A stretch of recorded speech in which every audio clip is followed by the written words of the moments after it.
Hey guys, it's Travis with Weirding Ways Press again, and today I wanted to talk to you about keywords.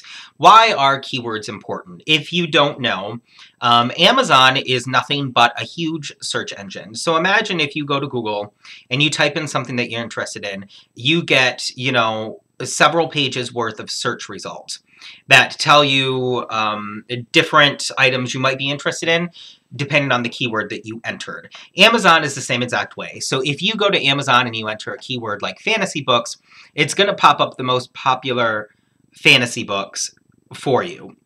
So any book that might have a keyword associated with it for fantasy books, which is a lot, they're going to pop up in that search result. Now, how do you decide to select good keywords? You might not have any idea. When I was just starting, and actually right up until recently, I had no idea how to select keywords. I was just putting in random stuff like my name, my book title, and that's all stuff that you don't need to put in because it's already in Amazon. So you don't need to waste your 7 keywords in the KDP dashboard with your name or your book title, because if anybody searches that stuff, it's automatically going to pop up. So how do you decide what is good for keywords?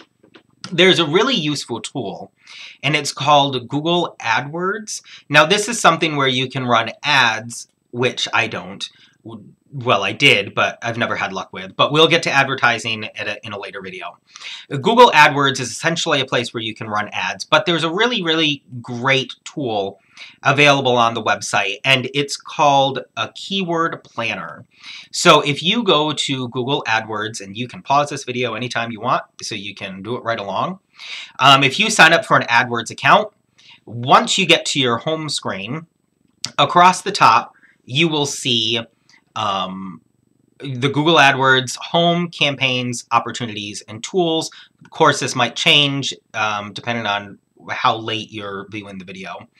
So you click on Tools, and there's a place that says Keyword Planner. If you click on Keyword Planner, it will take a little while to load, even longer to load if you're on horrible internet like I am. But once that page loads, you'll see several options of different ways that you can search for keywords. And one of the options will ask you basically what is the thing that you're searching for. So the page is going to pop up, and you can ask to search for new keywords or ad group ideas. Don't worry if you don't know what ad groups are. That's not what we're going into. So you have several different options you can use. You can enter your product or service. You can enter a landing page that you want the keywords to kind of be specified around, or you can enter your product category. I always enter, for example, fantasy books in the product or service, which is the very top one at the time of recording of this video. And then it will take you to a completely different page, which the first tab about halfway down the page will be ad group ideas. And now this will give you names of ad groups and then keywords that are bundled into those ad groups. You can look at that if you want, but really what you're going to want is the next tab that says keyword ideas. So if you click on that tab, you will see a huge list of keywords. Now these keywords are based on the term that I've entered, fantasy book. But then underneath it will be keywords by relevance. So this will be similar things people search for when they're searching for fantasy books. They will search for fantasy book series, fantasy book reviews, best fantasy book. So you can choose, and you can change the product or service at any time to get new ideas. But you can go down and you can look at all of these different keywords that you can use for your book. And it has a column for average monthly searches, which is useful because then you can tell if a lot of people are searching for it or if a lot of people aren't. You can see competition. This is how many other people that are using the keyword to target your audience. And then, the next 2 columns are just specific of if you're using the AdWords service, which that's not what we're doing for right now. So How does this relate to Amazon? Well, like I said before, Amazon is a huge search engine. And I can only imagine if a lot of people are searching for, if there's like 4,000 average monthly searches for fantasy book series on Google, there's probably a good chance people are typing similar search words into Amazon to find books with those keywords. So you can use that to help plan your keywords. Another one is if you go to Amazon.com itself, in the search bar, you can start typing, say, young adult, and just stop for a minute and you will see this drop-down bar pops up. And it will give you suggestions based on popular searches, at the time. So some of the popular searches that pop up is young adult book bestsellers, young adult romance, young adult fiction, young adult paranormal romance. So this is all popular searches that are happening at the time on Amazon. But how do you decide if you should put your book into one of those keywords? So let's just click on young adult books bestsellers. We come up and you can see directly underneath shop by department, it says you're viewing 1 through 16 of 1,866 results for young adult books bestsellers. So that tells you that there's 1,866 books that show up for that keyword. So the first one at the time of recording is Paper Towns by John Green. And you want to show up on the first or second, maybe even the third page. That will happen as you get more sales. But you can look, say I took the first book, John Green, which he's going to have a pretty stiff ranking on Amazon. This book is number 436 in the paid Kindle store. So the sales rank tells you if he's number 436, there's 435 books selling ahead of him. So this is a really, really stiff competition in that one. So we go to page 3 and click on the book there.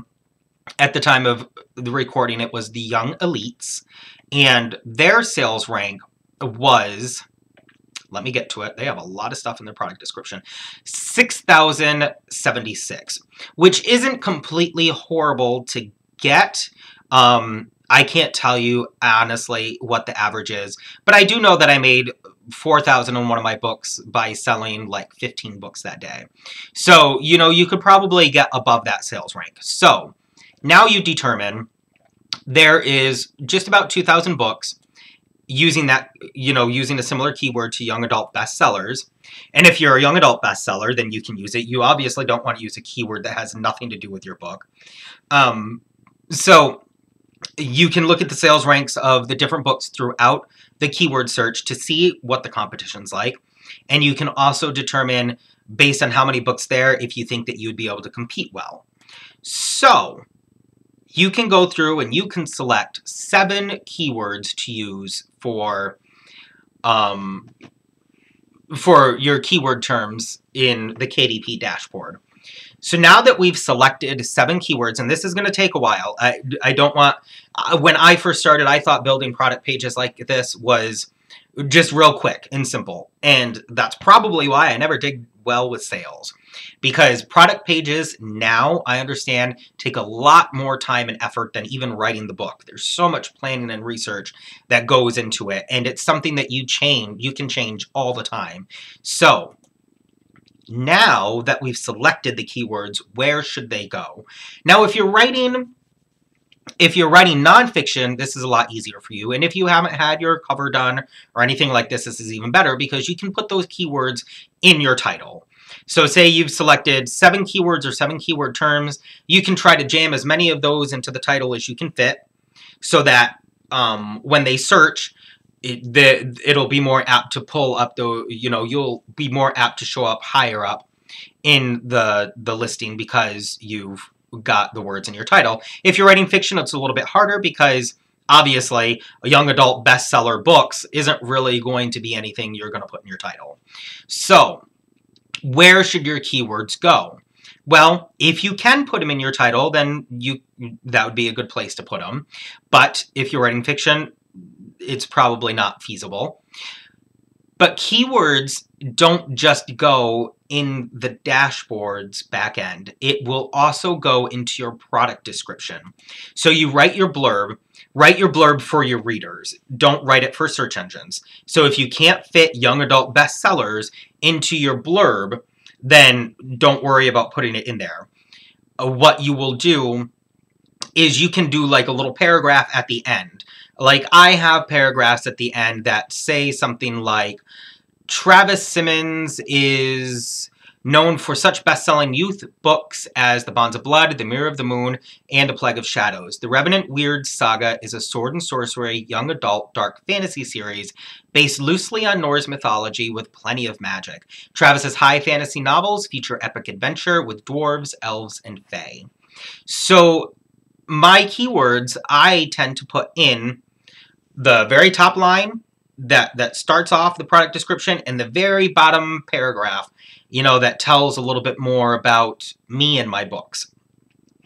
Now, so that's where your keywords go. You don't have to worry about adding them in several times in a row. You can just put them in once and you'll be fine. You'll be good. And you don't have to put them in, like, you don't have to have it specifically say young adult bestsellers. As long as young and adult and best sellers is in there somewhere, it'll pick it up. So in closing, another long video. Keywords are something you can change whenever you want to help boost your sales. If you're self-publishing, I don't think indie publishers or any publisher is really going to switch keywords for you whenever you want them to. But if you find a set of keywords that will work good for you, and if you're selling good, and you don't want to mess with it, don't worry about it. But if your sales need a little pickup, check out your keywords and see what they're doing for you. Okay? Until next time, I'll talk to you later. Bye.